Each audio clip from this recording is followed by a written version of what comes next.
And we back. It's Voch Lombardi. We're here to take a look at Demarcus Lawrence and his favorite moves. Specifically, I wanted to take a look at the nuance in his hands and all that. But we're gonna break that down for you shortly. I've been binging these Cowboy players because I think we're absolutely spoiled with high technique guys. But we'll cross that road in a minute. Go watch my Amari Cooper video. He runs a slant 4 different ways. But we're taking a look at D-Law today. Let's watch this play. Then we're gonna bring it back and we're gonna talk about it a little bit. This is D-Law's jab and wrist control move, right? He loves this move. He does it a bunch. If you've watched my other D-Law film sessions, I've showed you this move plenty of times. But if you haven't, let's take a look at some nuances here. Now, I'm going to show you 3 plays, but you know, the thing about these techniques is they don't always have to look the same every time. As long as the core of the technique is there, you can kind of mix it up depending on the scenario you're in. But the core to this technique is we want to get a good jab move right here to establish space. We don't have to be strong here. Sometimes you can be. I'll show you later. We don't have to be strong here, but we're really using this arm to just create a little bit of distance. We don't want blockers to get in close on us. And the second core of the technique is for D-Law to take his outside hand and control the blocker's outside hand. And that's what he's going to do here. He's going to wrist control right here. Now, right here was fast. It was quick. You know what I'm saying? Other times it could be longer until he finds the football and then he'll disengage. But then there's the disengage on this, the good old rip move at the end of it. Now, that looks one way. Let me show you this other time that he used it versus the Saints. The same move, but it looks kind of different. Check this out. D-Law is going to be the left defensive end. Watch this. It's going to be the same move, but it's going to be executed just a tad bit differently. Last time it was quicker. Last time it was more of a pat pop then release. Now this is going to be more of a bull rush, right? The same core of the technique is there. We're going to use the same jab hand to create distance. We're going to control the outside hand with the other hand. But this time, instead of releasing with a rip move quickly, we're just kind of going to turn this into a more of a power move. It's a more of a bull rush, and D-Law is going to swing those hips around, right? Just so he can kind of bend the edge a little bit to close in and get parallel to breeze, and then he's going to turn that bull rush into a strip sack. Now, how did this work? What did D-Law do to release? Well, if I have this extension on you, you can't get on me. And if you can't block me, you're not strong. I have a strong arm and I control your wrist. I'm strong. You're not. And that's what D-Law used to destroy. Who was that? Ramcheck? To put hands all over Ramcheck and take that lunch money. So let's keep watching. Now, this is interesting, and this is going to segue directly into his next set of moves. Watch D-Law here, right? The same premise, and this really gives you a good look of the wrist control since it's from this angle, like he really gets a good grip on those wrists, right?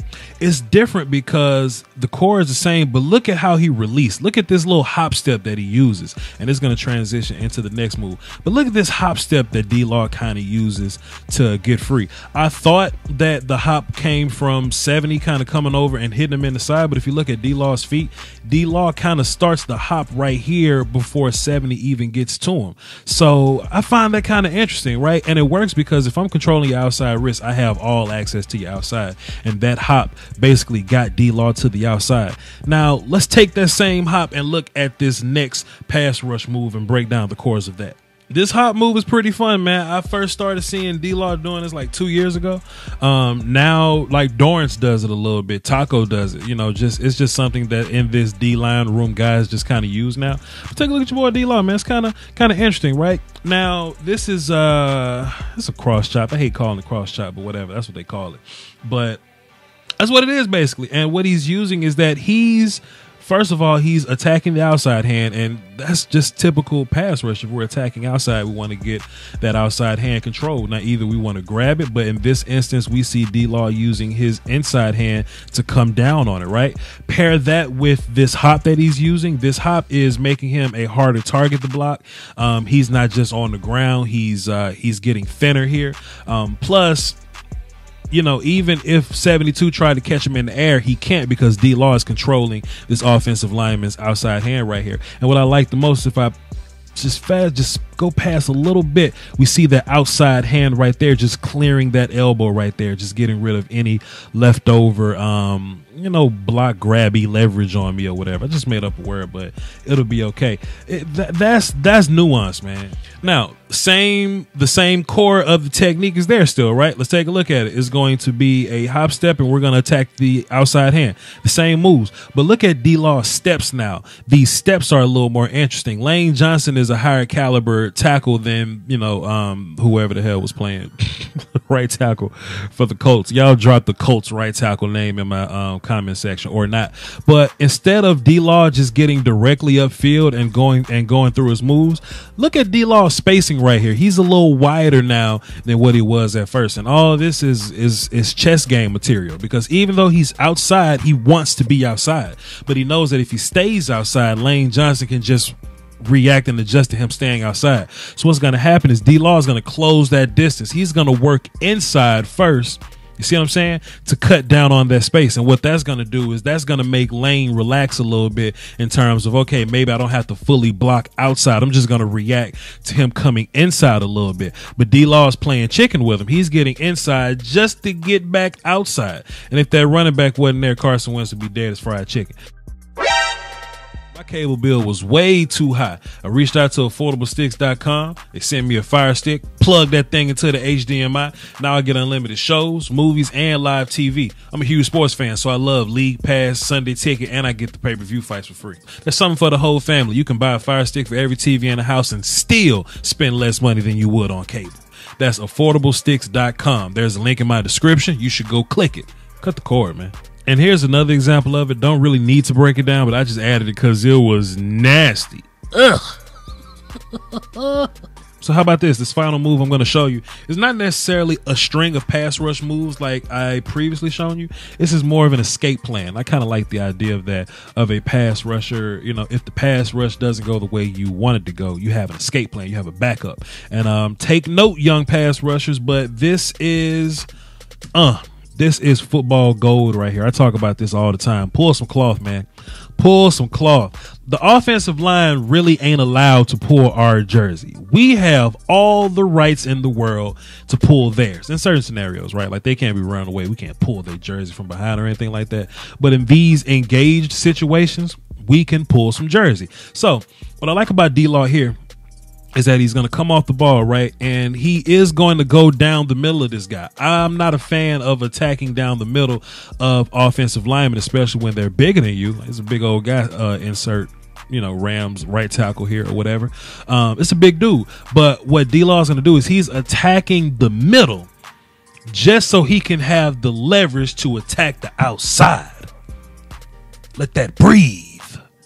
Let that breathe. Let that brilliance breathe. He's attacking the middle. Boom. Just so he can have the leverage to attack outside. D-Law probably can't bull rush this guy head on. It's a huge dude. But what he's going to do is he's going to get those hands inside. You see him working his hips. He's flipping his hips to the outside, right? And the one piece of leverage that we actually have once we're outside is the fact that we have both hands in the middle of his chest. If you look at the other pass rush moves I've been showing you, we only got one half of them sealed up. D-Law jabs with only one hand into the chest of the offensive lineman. D-Law got two hands in the chest of this guy right now. So what's he going to do to further propel this momentum of this hip swing? He's going to pull some cloth. He's going to pull that jersey, and it's going to put this right tackle on skates. This right tackle is going to be leaning, falling, tripping, swerving, spinning the wheel like Dr. Strange, and he's going to end up on the ground. He's going to end up on the ground. Look at D-Law. With the rip on the back end. Look at the rip. Look at the rip on the back end to free himself up. I'm glad we paid this guy. All right, one last play because I love to pick on the Giants. D-Law is the left defensive end. Take a look at him, man. This is an even more clear example of what I mean by having an escape plan, right? So we see D-Law come off, we see him attempt to jab, we see him attempt to control the wrist, but 77 kind of got inside on him or whatever. That's cool.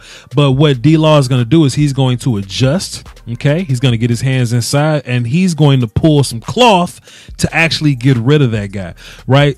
77, even though his hands were kind of all over the place, 77 did a pretty good job of kind of staying in front of D-Law and getting hands on him, man. D-Law didn't anticipate him being able to do that, but the best part about the best D linemen is that they have backup plans. That's on the ground, boy. I just think that's fire. I think that's dope when your when your pass rushers have a plan, then the backup plan, the backup plan, the backup plan. You know what I'm saying? Anyway, this is fun. Like I said, as Cowboy fans, we get ungrateful sometimes because our players are so fantastic that we really miss out on how great they are technically. We just expect them to be good.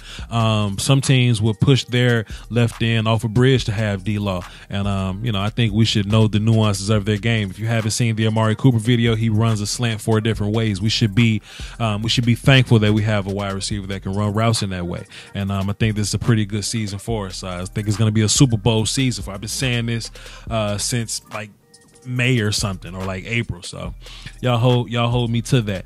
Hey man, like the video, hit the notification bell, subscribe please if you have not.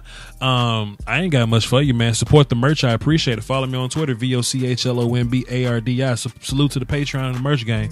Peace, y'all. YouTube Illuminati is taking money away from your favorite content creators, and people often ask the best way to support the channel directly. I tell them that's subscribing to my Patreon. Just $1 a month would increase production and the frequency of uploads. Basically, that means more content for you. For less than a bag of almond M&Ms, you can support the channel, call dibs on requests for future videos, and you can have access to Patreon exclusive material like my throwback film sessions. That's patreon.com/Voch Lombardi. I appreciate the support. Doski Woski. Salute.